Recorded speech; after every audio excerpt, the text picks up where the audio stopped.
మిశ్రమం ఇలా ఉడుకుతుంది కదా, స్టవ్ లో ఫ్లేమ్లో పెట్టుకొని 10 నుంచి 15 నిమిషాలు నీళ్ళంతా ఇంకిపోయి మనకి జొన్న ముద్ద అనేది దగ్గరకు వచ్చేంత వరకు కలుపుకుంటూనే ఉండాలి. సంగటి బాగా ఉడికి దగ్గర పడింది. ఇప్పుడు స్టవ్ ఆఫ్ చేసేసుకుందాము. చల్లారితే ఇది ఇంకా దగ్గర పడుతుందండి.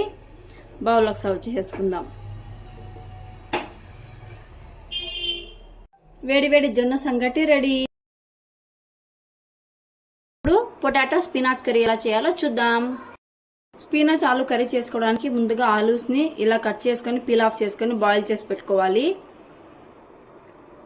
ఇప్పుడు స్టవ్ ఆన్ చేసుకొని కడాయి పెట్టుకుందాము. కడాయిలోకి 2 స్పూన్స్ ఆయిల్ వేసుకుందాం.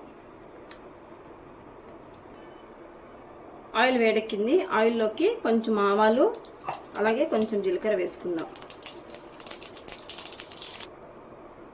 ఇందులోకి సన్నగా కట్ చేసి పెట్టుకుని ఆనియన్స్ వేసుకున్నాం.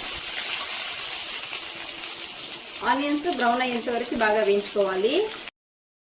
ఆనియన్స్ వేగాయి కదా, ఈ ఆనియన్స్ లోకి కొంచెం అల్లం పేస్ట్ వేసుకుందాము. పచ్చివాసన రాకుండా ఉండేంత వరకు వేయించుకుందాము. అల్లం పేస్ట్ పచ్చివాసన రాకుండా బాగా వేగింది. దీంట్లోకి మనం కట్ చేసి పెట్టుకున్న పాలకూరను వేసేసుకుందాం.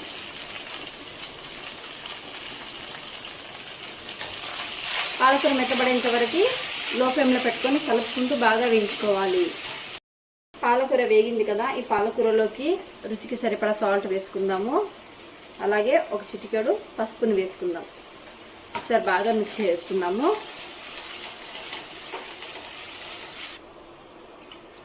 బాగా మిక్స్ చేసుకున్నాం కదా, ఈ మిశ్రమంలోకి ముందుగా బాయిల్ చేసి పెట్టుకున్న పొటాటోస్ని యాడ్ చేసుకుందాం. ఈ పొటాటోస్ని ఇలా మ్యాష్ చేసుకుని యాడ్ చేసుకుంటే సరిపోతుంది. పూర్తిగా మ్యాష్ చేయకండి, ఇలా చిన్న చిన్న పీసెస్గా ఇలా చేసుకుంటే సరిపోతుంది.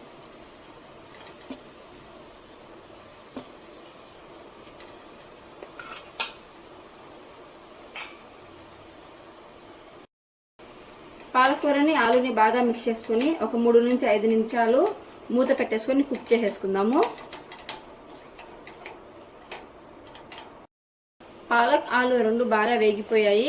ఆలు కూడా బాగా మెత్తగా అయిపోయింది కదా, 5 నిమిషాలు బాగా వేయించుకున్నాము. ఫ్లేవర్ అంతా బాగా పట్టింది. ఇప్పుడు దీంట్లోకి ఒక హాఫ్ లెమన్ని పిండుకుందాం. స్టవ్ ఆఫ్ చేసుకుని బౌల్లోకి సర్వ్ చేసుకుందాం. వేడి వేడి పొటాటో స్పినాచ్ కర్రీ రెడీ. ఇప్పుడు ఓట్స్ స్మూతీ ఎలా చేయాలో చూద్దాం. ముందుగా ఓట్స్ స్మూతీ చేసుకోవడానికి ఒక మిక్సీ జార్ని తీసుకుందాము. దాంట్లోకి రోస్ట్ చేసి పెట్టుకున్న 2 స్పూన్స్ ఓట్స్ వేసుకుందాము. ఒక హాఫ్ కప్ పాలను వేసుకుందాము. నానబెట్టి పెట్టుకున్న డ్రై ఫ్రూట్స్ వేసుకుందాము. ఇప్పుడు ఈ మిశ్రమాన్ని మిక్సీ పట్టుకుందాం. ఈ మిశ్రమంలోకి ఒక బనానా కూడా యాడ్ చేసుకొని మిక్సీ పట్టుకుందాం. మిక్సీ పట్టేసుకున్నాం కదా, ఓట్స్ స్మూతీ రెడీ. దీంట్లోకి చియా సీడ్స్ని యాడ్ చేసుకుంటే సూపర్గా ఉంటుంది. రాడిష్ పరాటా చేసుకోవడానికి ముందుగా చపాతీ పిండిని బాగా తడుపుకొని 2 అవర్స్ నానబెట్టుకోవాలి. చపాతీ పిండిని కలిపి పెట్టుకున్నాం కదా, ఇప్పుడు స్టఫ్ రెడీ చేసుకుందాము. స్టఫ్ రెడీ చేసుకోవడానికి ముందుగా రాడిష్ని తీసుకొని ఇలా గ్రేట్ చేసి పెట్టుకోవాలి. ఇలా సన్నగా తురుముకున్న ముల్లంగిలోకి ఒక పచ్చిమిరపకాయని ఇలా కట్ చేసి వేసుకోవాలి. కొంచెం కొత్తిమీరని యాడ్ చేసుకుందాము. 1/2 స్పూన్ అల్లం పేస్ట్, కొంచెం పసుపు, రుచికి సరిపడా సాల్ట్. ఈ మిశ్రమాన్ని బాగా మిక్స్ చేసుకోవాలి.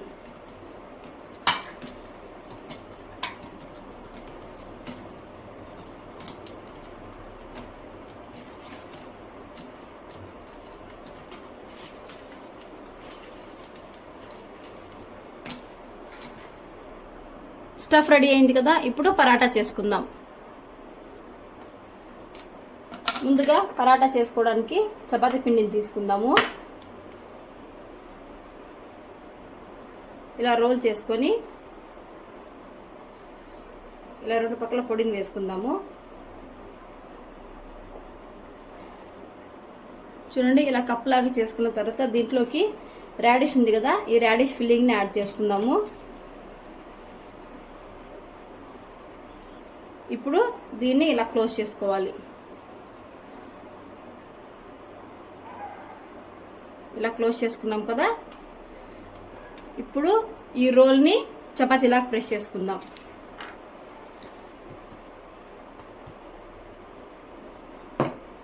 స్మూత్ గా జెంటిల్ గా ప్రెస్ చేసుకోవాలి. ఎక్కువ ప్రెస్ చేసినట్లయితే మనకి ఫిల్లింగ్ అనేది అవుట్ సైడ్ కి వచ్చేస్తుంది. ఇలా నిదానంగా ప్రెస్ చేసుకోండి.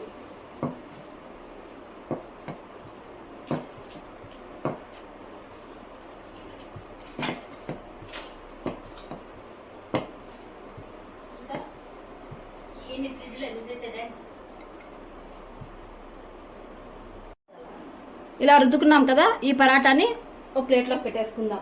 ఇలాగే అన్ని పరాటాస్ని రెడీ చేసేసుకోవాలి. పరోటాస్ని ఇలా రుద్ది పెట్టుకున్నాం కదా, ఇప్పుడు కాల్చుకుందాం. స్టవ్ ఆన్ చేసుకొని పెనం పెట్టుకున్నాము. పెనం హీట్ ఎక్కింది కదా, ఇప్పుడు పెనం మీద పరోటాను వేసుకుందాం. ఈ పరోటా మీద లైట్ గా ఆయిల్ అప్లై చేసుకుందాము.